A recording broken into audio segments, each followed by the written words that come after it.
Before I hand over the floor to Dr. Adnan, I will just be mentioning a few housekeeping points. We will leave the last 20 to 25 minutes for question and answers through the question and answer feature on Zoom webinar. So during the talk, you can all send in your questions, and once the floor is open, Dr. Adnan will be answering those. So please keep your questions brief and relevant to the topic at hand. I will now request Dr. Adnan Qadir Khan to kickstart the first webinar of our Clear Global Evaluation Week. Thank you, Anam. Thanks everyone for joining it. It's a pleasure to be virtually meeting all of you. So today's talk is about a topic that is hopefully will be of interest to you. And this is joint work with colleagues Oriana Bandiara, Michael Best, and Andrea Pratt. And let me say a couple of things about this topic. So first, more about the process for this topic. So why should we be doing evaluations, impact evaluations, or any other type of evaluation? How do we conduct policy evaluations in order for these to be useful, actually useful for policy? And is there a different way of doing this in order to maximize the chances of research and evaluation contributing to the policy discourse? So I'll come to these in mind when we go through the presentation, and we'll come back to this at the very end. The second is the more substantive question of the particular question that we're talking about. So this is a question about corruption control.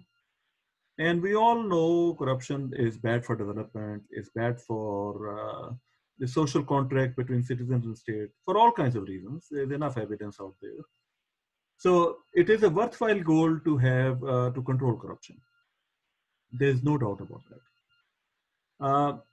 The question is, how do we actually do it? And the challenge is the way it is usually done in the public sector and governments around the world. And this is not just true for Pakistan. This is true for, I know there are many colleagues here like who joined from India and other places in South Asia. This is true for rest of South Asia. And this is true for even for many developed countries. The way we usually address corruption is by adding more and more rules, by tying the hands of public sector agents, bureaucrats, and other agents who are frontline workers of the state.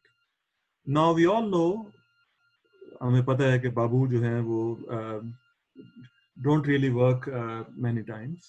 I was a babu myself for many years. And I have a full sympathy with this. And there's a lot of inefficiency, there's a lot of corruption that in the work of many governments. The question is, how best do we address that? Do we make more and more rules? Do we put the fear of anti-corruption measures? Is this the only mechanism that we use? And if we use this, is this a free channel? Or does it have unintended consequences?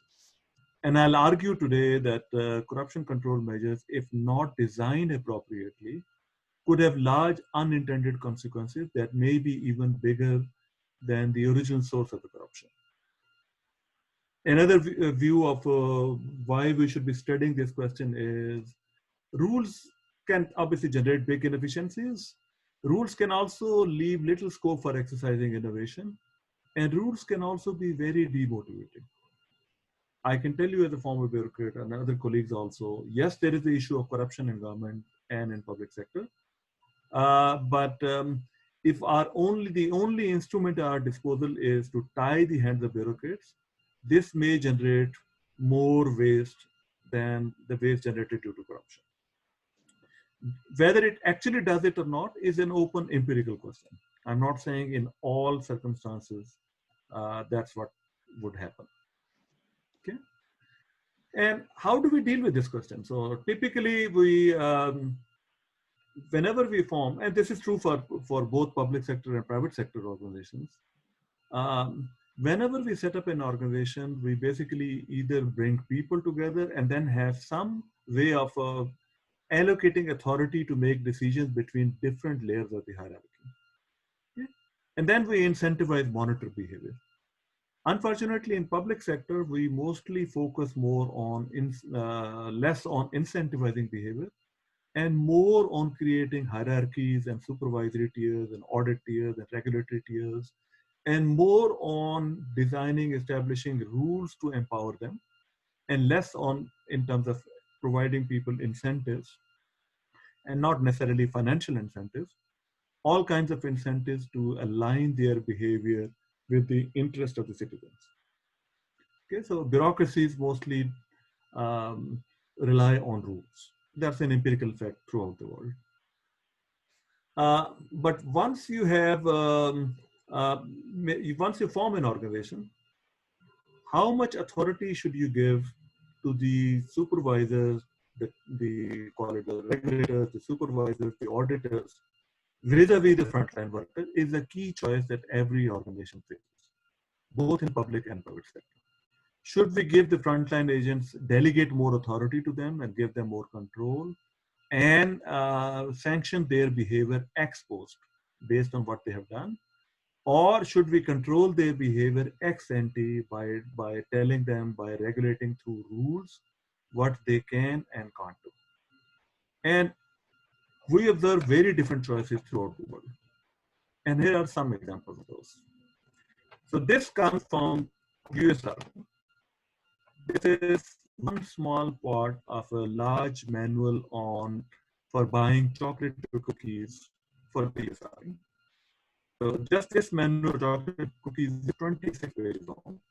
Just imagine all of the things that the US Army buys and the millions and perhaps gazillions of pages that are devoted to having more and more rules on exactly specifying how this should be done. Okay, so read this at your leisure. I can provide a link to this site also. But there are enough evidence out there that despite all of those rules and despite all of those details, it's not necessarily the fact that the US Army buys things at the most efficient prices. There are stories out there about $900 hammers and all of those. You can Google those. So I hope this is a virtual audience. So whenever I show this slide, I elicit at least a smile, hopefully a laughter. So I'm assuming that wherever you are, this will put a smile on your face. So at times like this, even that is something to say about. Okay. And now contrast this with the private sector organization in the same space in USA, Netflix. So there, call it like a purchase or procurement policy is literally 5 words. Act in Netflix best interest. That's it. Okay, and yes, so they do specify a little bit what acting in Netflix interest means. Expense only what you would otherwise not spend, travel as you would as if it were your own money, disclose non-trivial gifts, a few more details, but that's it. Okay? So just contrast the approach taken by the US Army with the approach taken by Netflix. And for your own organizations, you can also evaluate where your organization lies and where different public sector organizations lie in this spectrum. Okay, so this is the question that we answered in this project. So we study the effect of autonomy and incentives. What happens when we give procurement agents, public sector agents, bureaucrats, and our specific context is public procurement. I'll quickly come to it. Why is that important and how we conduct this work? But we study it in the context of procurement agents. Why procurement? Because that's important, but also where we can measure these things. And I'll quickly come to how we measure. And we look at the effect of autonomy and incentives. We provide public sector agents either autonomy or incentives or both, and then see how much does that affect the efficiency of procurement. If you want to learn more about the technical details, so here is the paper. You can Google the paper, the allocation of authority in organizations, NBR working paper. But if you want to have more like policy focus, a very short, non-technical blog on this, so then Google this, autonomy not rules, maybe the government's best weapon in the fight against corruption. So I've already given you the punchline. So, and I'm hoping that Anam will hopefully share these links. Okay, so why public procurement? So first of all, it's a textbook example of what we call moral hazard in economics or social sector. Why an agent buys goods that she won't use with money that she doesn't own. Okay? The misalignment of interest here could be low effort and or corruption. Okay? And the stakes are high. Typical developing countries spend like roughly 20% of their GDP on different type of public procurement. In developed countries, even bigger. So the potential for saving is huge. And if you look into the procurement manuals around the world, I have looked at, I don't know, more than 30 or 40. They all talk about value for money. The object of procurement is value for money. However, in practice, they all translate it to were the rules followed or not. Okay? So now having a goal of economic efficiency, value for money, is very different from whether the rules were followed or not. And partly it is because procurement is very hard. Efficiency procurement is very hard to measure. Value for money is very hard to measure. So practically they all like say one thing, but measure something else. And that herein lies the source of the inefficiency, because what you measure is what you reward. And that becomes the basis of providing incentives in public sector operations. If the incentives are were the rules followed or not, then everyone would be, I spent enough time in the public sector, everyone would be putting the documents together, spending far more time on putting the paperwork together, rather than on getting a better deal for the citizen or for the government. And this is independent of whether they're honest or corrupt. Because if you don't follow, lo and behold, if you don't follow the rules, the downside risk of not following the rules through administrative measures and sanctions is much bigger than if you save the government or citizens' money. In that case, the best that could happen is someone will give you a pat at the back. But if you don't follow rules, then all kinds of bad things would happen to you. So that's what they do. And that's why we think this question is important. We study this question of autonomy and control within this context of the public sector. Here is how a typical procurement process looks like. I know there are many people from the rest of South Asia, India, and possibly Bangladesh on this call. The process is very simple. It's very similar because all of the rules of bureaucracy were originally designed by the Britishers. So Gora Saab jo rule chhod gaya tha, wo babu abhi tak they still follow mostly those rules with some changes in between countries. So the way it happens is, if you're working in a public sector office, a demand for an item goes to a procurement officer. I'm a teacher, I'm a health worker, I'm a doctor, I need medicines or I need some equipment. I'll tell the procurement officer of my agency, my hospital, my school, or my office. He or she will survey the market for vendors and get rates for the items. She will receive the goods from the vendors and then send a request for payment, a bill or a voucher to the office of the accountant general. The office of the accountant general is the supervisor and auditor in this office. However, the interesting thing is, it does both pre and post audit. The pre-audit means the AG sanctions payment to the vendor or demand more paperwork. The vendor cannot actually be paid. He or she has already supplied the good, but he cannot be paid before authorization from the office of the accountant general. This is independent of whatever audit happens at the end.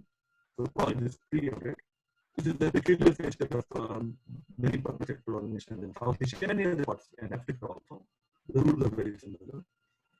And that adds another level of complexity, and these vendors are sometimes not paid for 3 months at a stretch. And a lot of bad things also happen because of these delays. These could introduce inefficiency, and in some cases could also introduce side payments and corruption also. So that's the context. You already get a sense of how this is done. So in this project, what we do is we work with a subset of goods, which we call generic goods. So we could do this project with any type of good, but it's hard to compare a bridge with another bridge because they're located in different places, they have many different features. So we focus on generic goods purely for reasons. The principles are the same everywhere. So those are goods that are bought by many different agents and where we can reduce their quality to some attributes. So paper, A4 size of paper, like gram per square meter, its size, its volume, the number, the quantity, and all of those things. These are sold in competitive markets. So in theory, one would say that everyone should be paying the same price for paper or laptops or those generic goods. And yet, here is what we discover. Different public offices, procurement offices pay very different price for exactly the same good. This is price paid for a sheet of paper, A4 sheet of paper, in Punjab or different public offices. So some people are paying 3 times what other people are paying. And some of this could be because the attitudes of the good. Some are high quality, some are low quality. And these new, these orange program are quality adjusted. So yes, some of that differential is reduced, but we still find that there is some regulation in the performance of different public offices for even the same simple good as A4 piece of paper. Imagine that for more complex goods. So in this project, we work with the government for a number of years with the procurement regulatory Dr. authority. Dan, Yes. sorry, there's some, I think, disturbance in your voice, maybe some issue with your mic. We can't hear you properly. Oh, I'm sorry to hear this. So let me speak maybe slowly. Maybe that helps. Yes, that's So a lot better. please do let me know if that happens again. So we worked on this project with the Government Regulatory Authority, the IT board, and we designed a web portal for capturing this information. This is called POPS. I'm showing you the screen for this.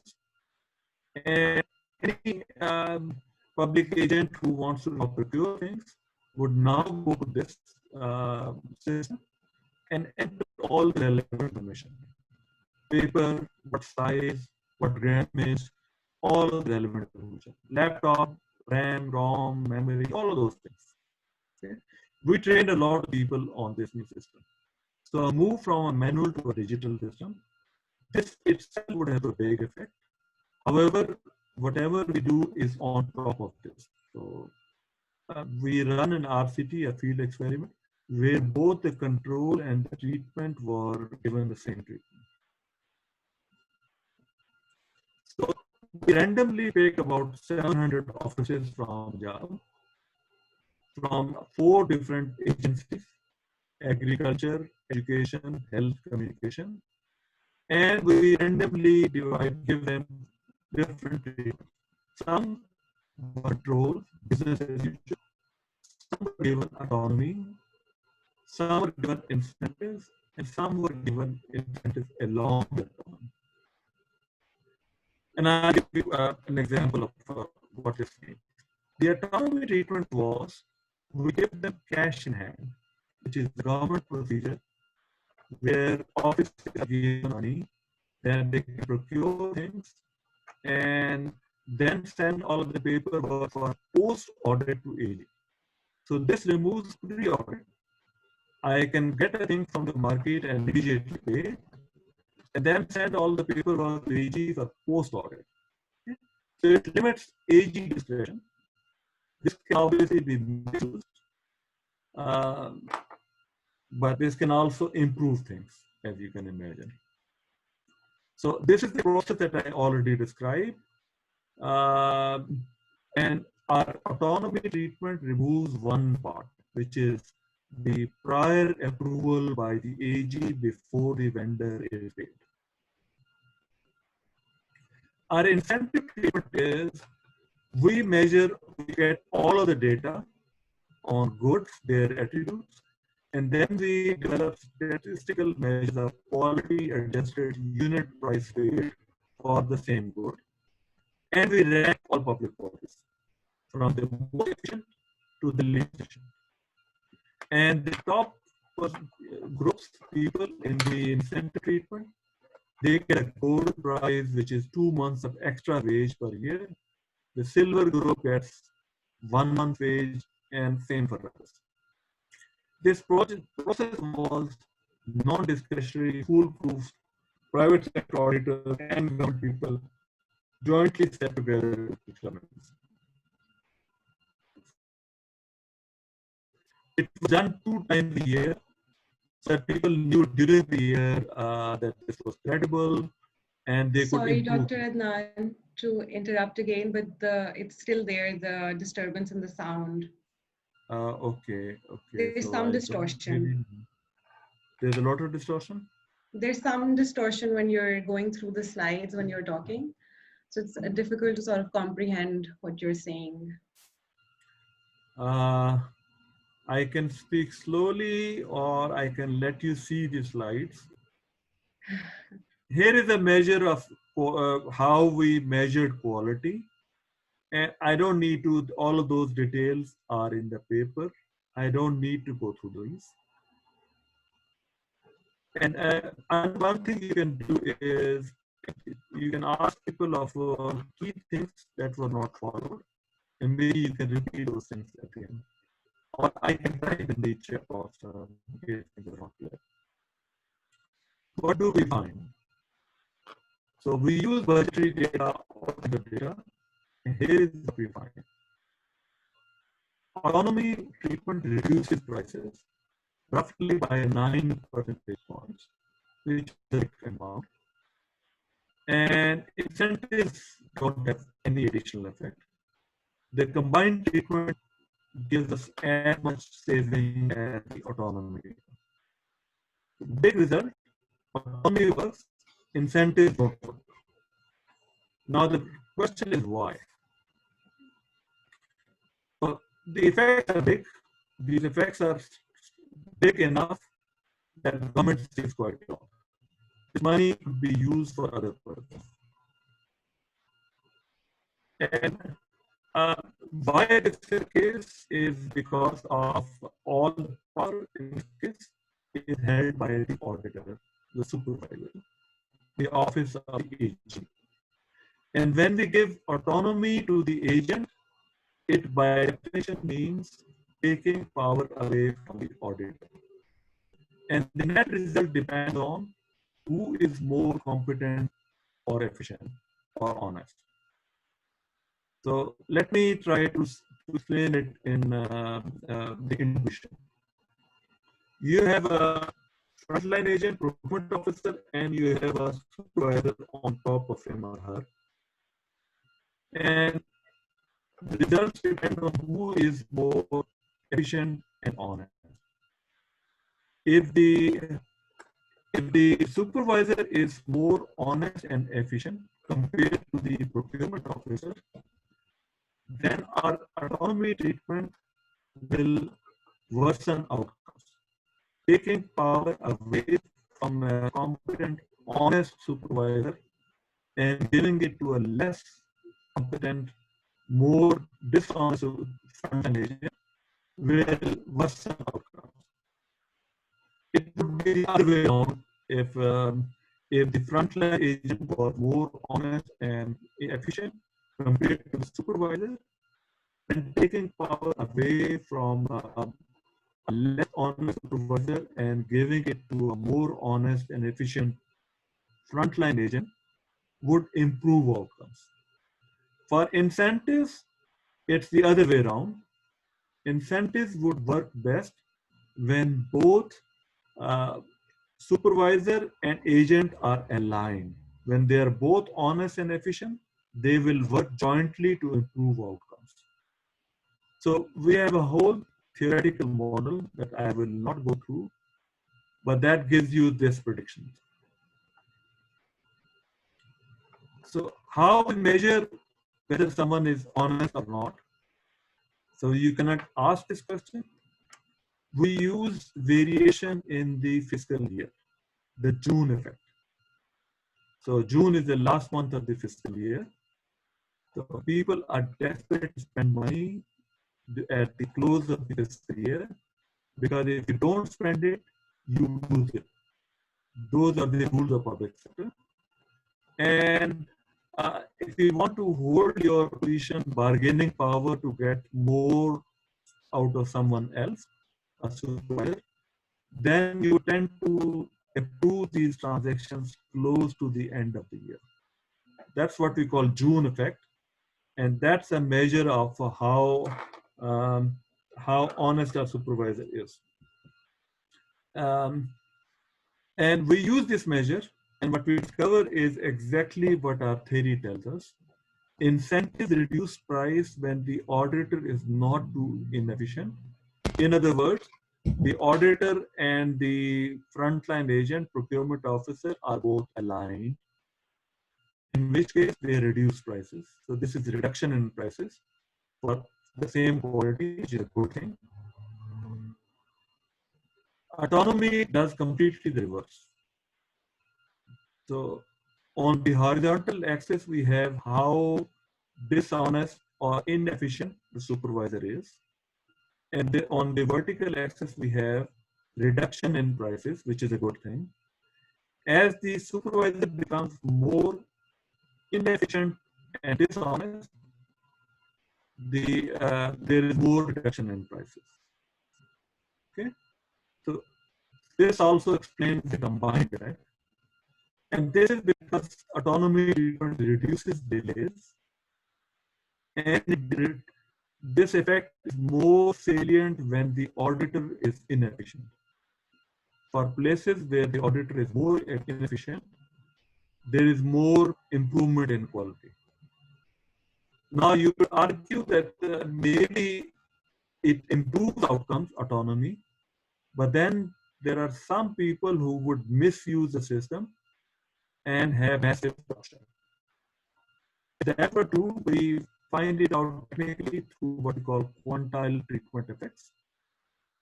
If that were true, we would find a big left tail.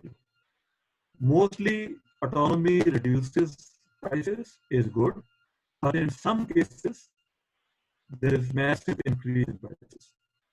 In other words, there are big scandals. And maybe the system is designed to cater for big scandals, because big scandals are visible, day-to-day inefficiency is not. But this is not what we observe. What we observe is autonomy reduces prices throughout the range. There is no big scandal here, at least in our time here. So overall, what we find, shifting authority to implementing agents improves outcomes by reducing overall capital.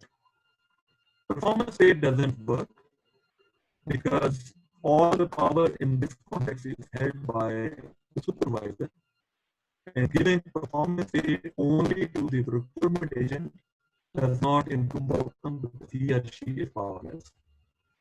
And based on these results, how would you improve public procurement? You would design perhaps an optimal monitoring regime which provides autonomy to procurement officers, give them delegates more autonomy to them, but hold them accountable for their performance ex post. This also means that one could shift towards online platform and marketplace, say create an Amazon for the public sector. Both of these are ideas that we are currently exploring with the government. So bottom line is, based on these results, I'm not saying this is true in all cases. Based on these results, you cannot say that the frontline agent, the procurement officer, seems to be less inefficient or corrupt than the supervisor. We cannot separate between inefficiency and corruption. In this world, designing more rules, giving more power to the supervisor will not improve outcomes. My last slide. Let me go from this particular example to the broader question about evaluation, about CLAIRE, about all of this again. And does it have any lessons? And I may not be fully audible, so whatever I'm saying is there on the slides. So this project is an illustration of an approach where researchers work in collaboration with policymakers from the very beginning in identifying a policy problem, diagnosing it, and jointly designing solutions that fit the context, not copying solutions from outside, paying proper attention to implementation details and stakeholder interests, and then run it, learn something out of it, and improve outcomes. So it's a continuous cycle, it's not a one-time transaction. In other words, engage in continuous learning and improvement. And this approach can be used to address many other questions. I have mentioned public finance and taxation, but this could be any question in development. This is a new wave of development. Clear, sir, many other organizations in South Asia, all others are attempting to do this. Our project was also an example of such an approach, collaborative approach. Let me stop here. Let me stop sharing my slides, and over to you, Anna.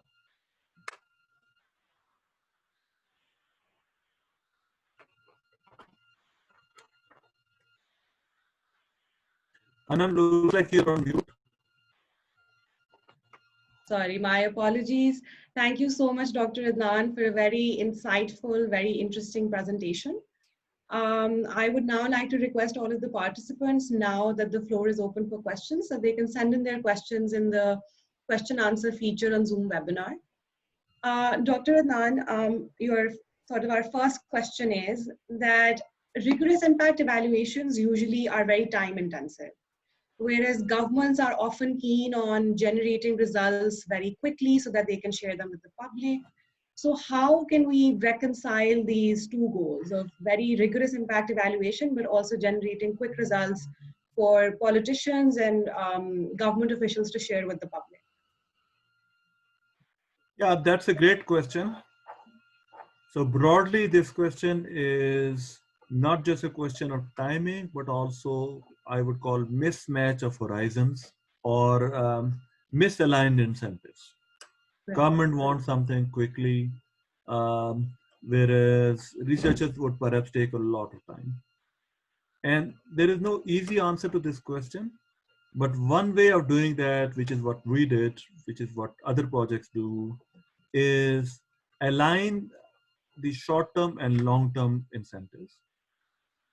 Give something to the policymakers, generate something of value in the short run throughout the project. That is something that is of value to policymakers, but also conduct a proper evaluation, a proper study that will give big results. In our case, we generated a number of products like POPs, like this comparison of prices paid by different public bodies for the same goods, which were an input into our project, but which were very valuable for the policymakers, while continue to work on the longer term issue. So yes, it is hard, but I think both sides have to change.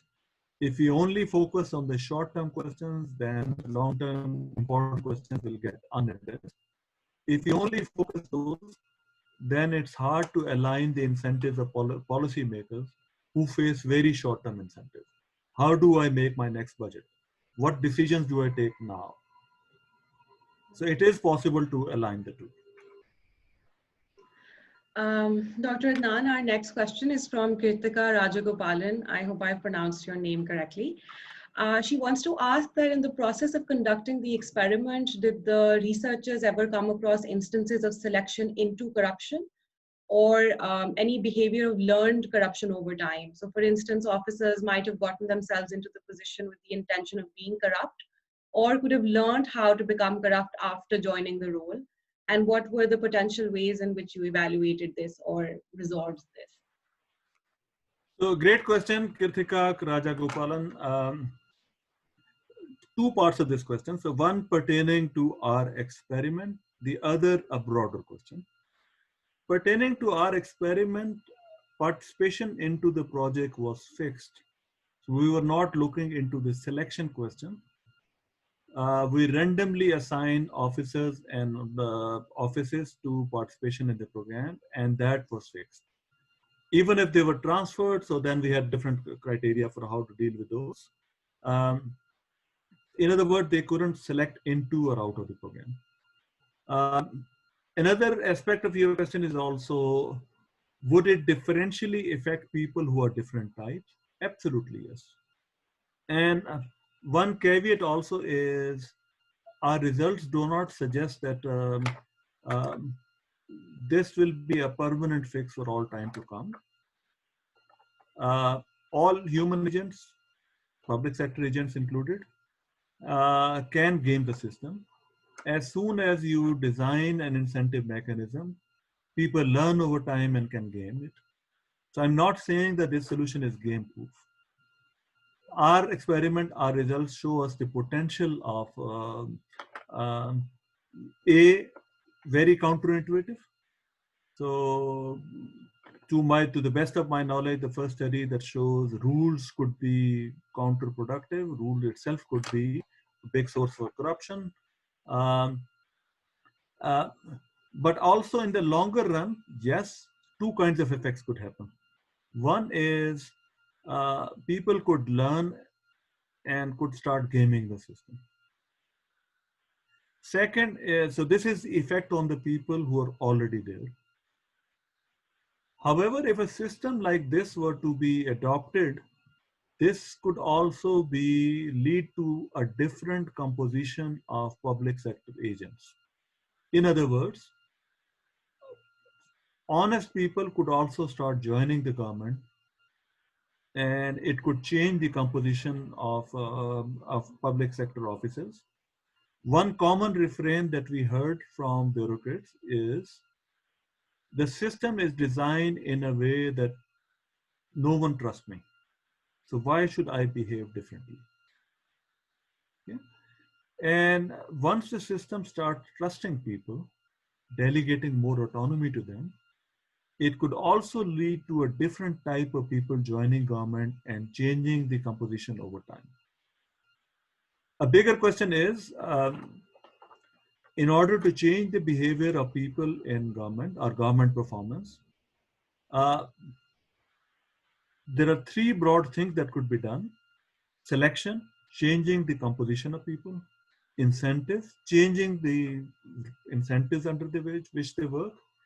And also the rules under which they operate, the hierarchies that are created. In this case, we couldn't change selection. It would have been great to see if you delegate more autonomy, do different type of people apply for public sector job. I would say yes. But changing selection is very hard in government. So even with the current people, what we find is providing incentives, changing the rules could have very different effects on that. Right. If you were thinking of public sector reform as a whole, then selection would again be a great margin to look into.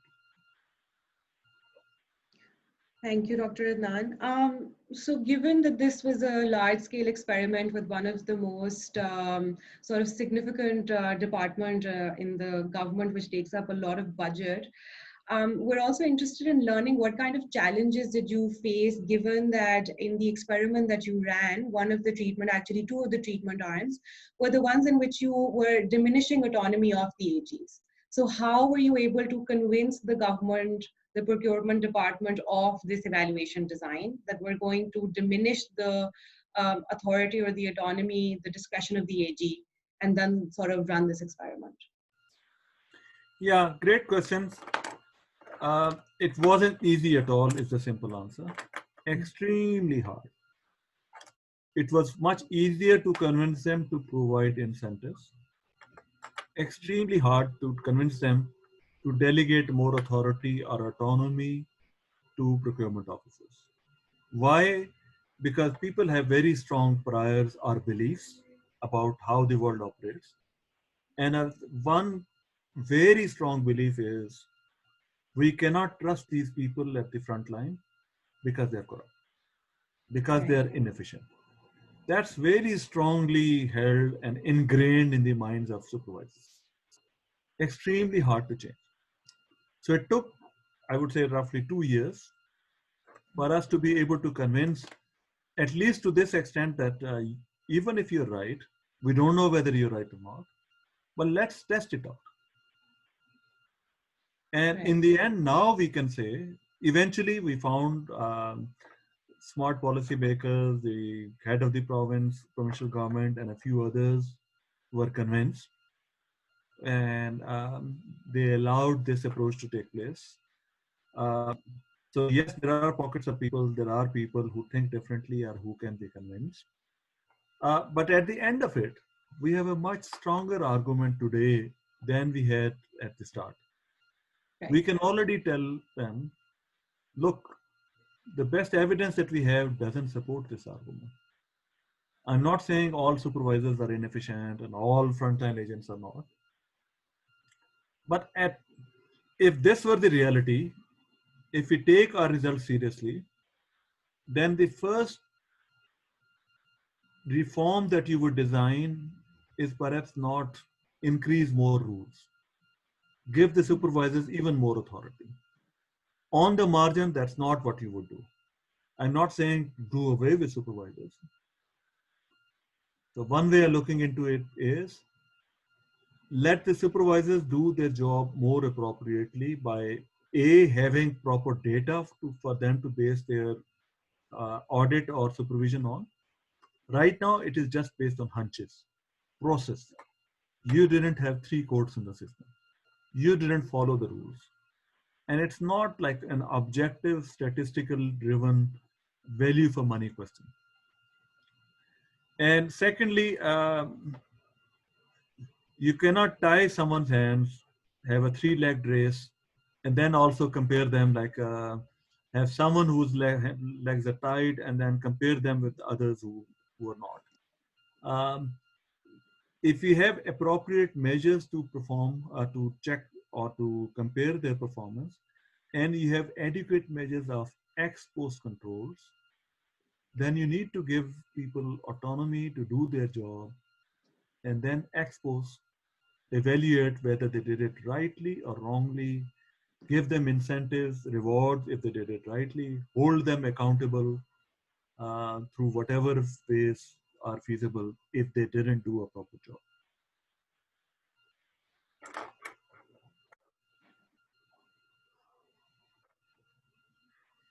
I'm done. Right. Sorry. So, Dr. Anand, we have another question. Given this sort of context that you've talked about, that there was a lot of initial inertia by the government to accept this evaluation framework, you must have also then come across some kind of non-compliance by government officers or by your field staff when you were running the experiment. And given that a randomized control trial framework is very scientific, it's almost sort of borrowing from the medical field that you have a control, you have a treatment. How did you figure out, like, how did you resolve this issue of non-compliance within the RCT framework? Yes, great question. So this is more of a question of internal validity. Right. And in our case, we first ran a pilot for a year. Then we ran the project for several years. And because there was delay in the rollout of the autonomy treatment for the reasons that I mentioned, so we don't use those years of data where it couldn't fully be established. So we use the data from the years where the treatments were fully rolled out. And as happens in real life, there will always some minor degree of quality, either errors or non-compliance or other things. So we have enough robustness checks in our data, and which were also done at the time when we were conducting it. And ex post, we have enough checks that we could apply and see whether the results that we are getting are because of our treatments. So, and like one thing that is very different in the public sector world and in the world of academia is in the public sector world, because it's marked by hierarchy, the senior is always right.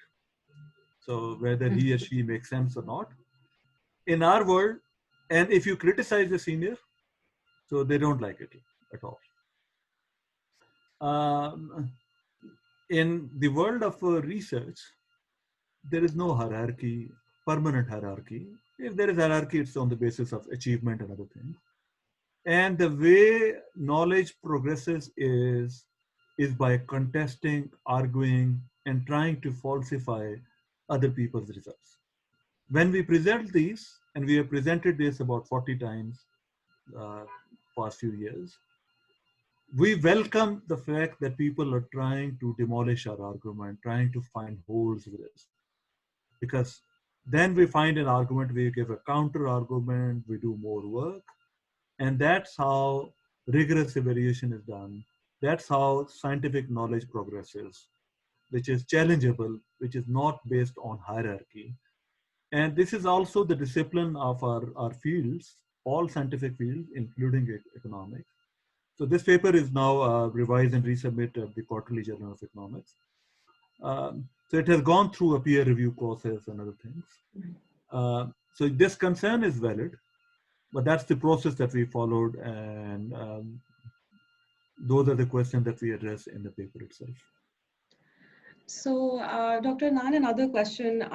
These sort of RCT, rigorous evaluation frameworks can seem very daunting to somebody who's not familiar with this language. So I wanted to ask you that, can you give us some insight as to how do researchers design these programs to begin with? So for instance, in this one that you had these 3 treatment arms, you talked about autonomy, you talked about incentives, and then combining the 2. So in order for you to select these treatments, did you do any primary research within the government? Did you go talk to officers? Were surveys conducted? Or was this based off of some other programs in other similar countries like Pakistan, and their failures and their lessons were taken into account to propose these solutions? Yeah, How great do researchers question. sort of pinpoint this? Great questions. So I'm a big fan of qualitative research, non-experimental research. The world doesn't just need experiments.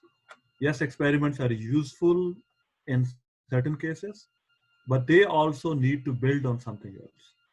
And those hypotheses come from other careful type of work by non-economists, sociologists, public sector experts, and other people. We spent several years doing that. So this project is one of the earliest projects of SERP, started in 2010. So we spent several years, partly because this is a complex environment, uh, and partly because of those questions of trying to convince policymakers. In other words, there is a big complementarity between different types of knowledge. Hypothesis, trying to understand the working environment, is best done by other methods. So we spent several years, as I mentioned, came up with the understanding the context, qualitative work, interviews, some preliminary data work also. And then came up with things which were important both for policy and research, which were also validated by our fieldwork. So those autonomy treatments comprised 2 different things. Those exactly came from our prior surveys done with our procurement officers. We also asked them how much time do they spend. And it turns out, I didn't show those slides, they spend most of their time doing paperwork. They spend twice as much time doing paperwork rather than getting a good deal for the government, because that's how the incentives are. And similarly, like what barriers do they face in getting good procurement is exactly what we focused on, based on what we found from fieldwork. Once we had a design, then it's a question of how do we get results which are convincing, which identify the causal channel. And there one could use non-experimental ways, whether regression discontinuity design or use some natural experiment. But RCTs, in this particular case, when they build on knowledge from other sources, complement that, was also a good source. It was also good because it helped us gain legitimacy also. So how do you give some people incentives and not other people incentives? What is the right ethical, but also call it like politically acceptable way of doing that? And doing it through a random draw, a ballot, is something that our field officers, call it our client or our partners, found the most appropriate way of doing this. And turns out that we were able to also find something where we could identify the causal channel. The importance of that is then this is not just because of limited to procurement. Then the results are not just limited to these 4 agencies or about Pakistan. These results could say something useful for this particular environment anywhere. There is still the question of external validity.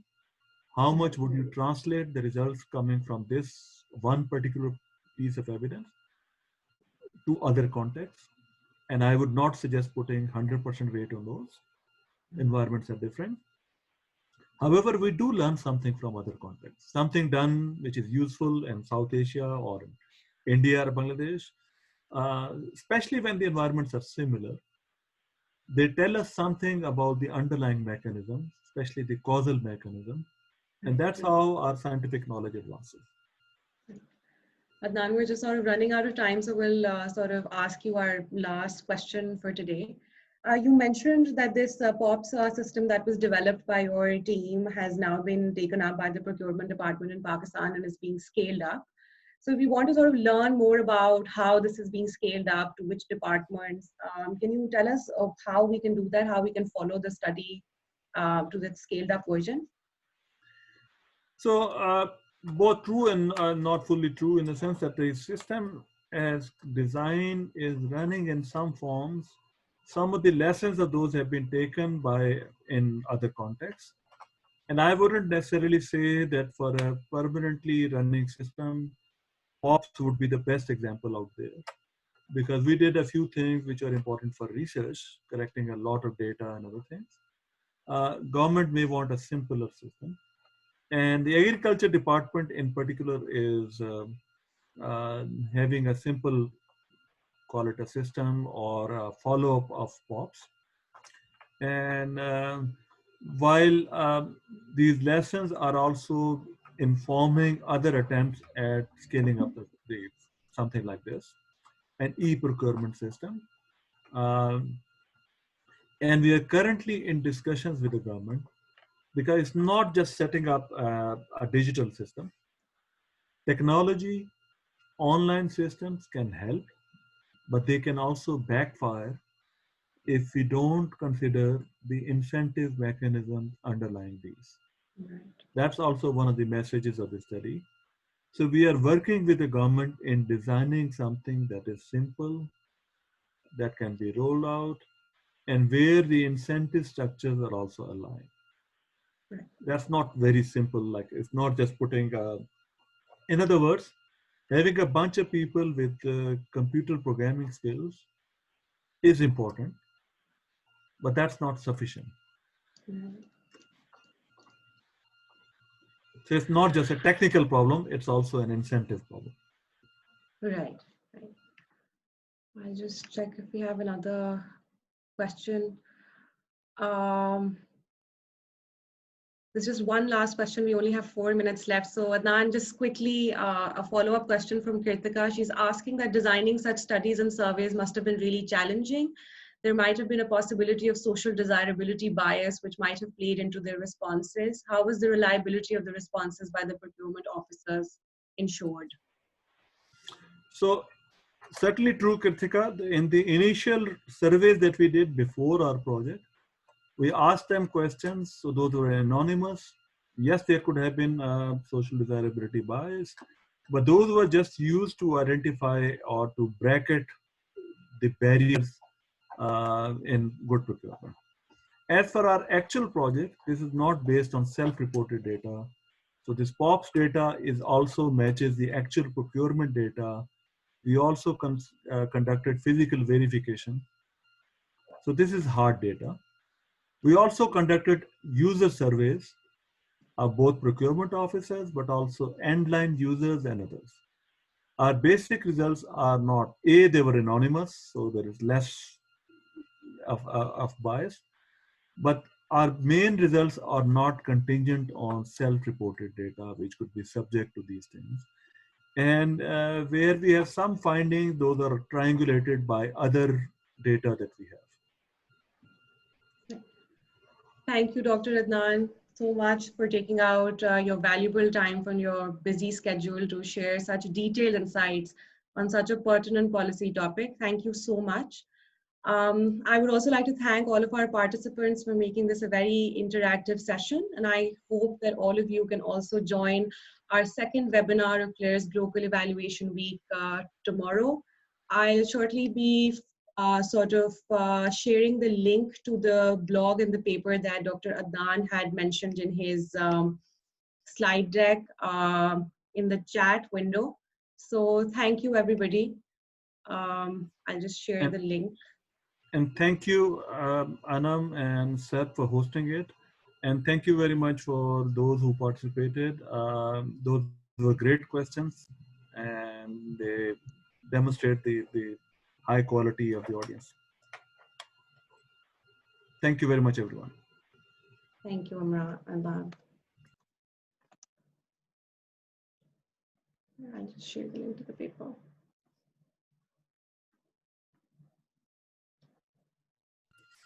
So here is a link to the blog, Vox EU blog. Autonomy, not rules, may be government's best weapon in the fight against corruption.